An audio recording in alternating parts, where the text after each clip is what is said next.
नमस्कार, मी पंजाब हवामान अभ्यासक मुक्काम पोस्ट गुगळी धामणगाव तालुका शिरूर जिल्हा परभणी। आजपासून बऱ्याच रात्री पावसाला सुरुवात होणार आहे म्हणून हे अंदाज लक्षात घ्यायचा।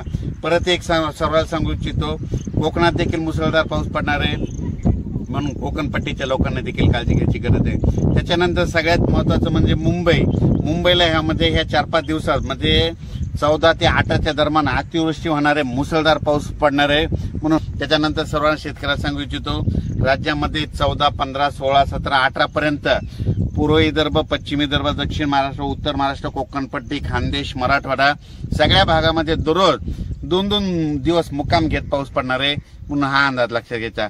परत पुन्हा आणखीन एक सांगू इच्छितो, त्याच्यानंतर 21 तारखेपासून 21 जुलै ते 26 जुलैच्या दरम्यान परत एक चांगला पाऊस येणार आहे म्हणून हे अंदाज लक्षात घ्यायचा।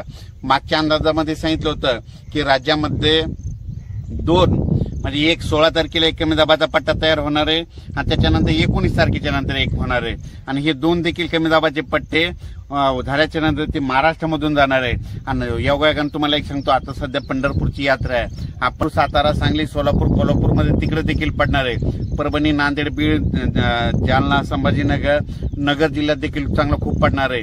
त्याच्यानंतर बीडमध्ये, लातूरमध्ये, तसेच सातारा, सांगली, सोलापूर सगळीकडे। त्याच्यानंतर पूर्व विदर्भ, पश्चिम विदर्भ म्हणजे पूर्व विदर्भाचे 6 जिल्हे, पश्चिम विदर्भाचे 5 जिल्हे म्हणजे ह्या 11 जिल्ह्यात देखील म्हणजे ह्या 4-5 दिवसाचा पाऊस चांगला पडणार आहे म्हणून हे सर्वांनी लक्षात घ्यायचं। राज्यात एकंदरीत परिस्थिती बघायची झाली तर आजपासून ते 26 तारखेपर्यंत दररोज वेगवेगळ्या भागात चांगला पाऊस पडणार आहे आणि शेतकऱ्याच्या पिकाला जीवदान भेटणार आहे म्हणून हा अंदाज लक्षात घ्यायचा। या पावसामध्ये 26 जुलैच्या पावसामध्ये जे छोटे छोटे तळे असतील ते भरून जातील, पण मोठे मोठे असे जे धरण असं त्याच्यात 2-3% मात्र पाण्याची आवक येणार आहे म्हणून हा अंदाज लक्षात घ्यायचा।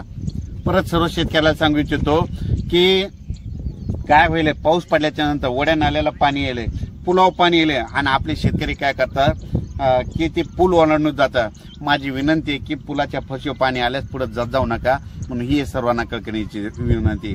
अचानक वातावरणात बदल झाला लगेच एक मेसेज दिला जाईल। धन्यवाद।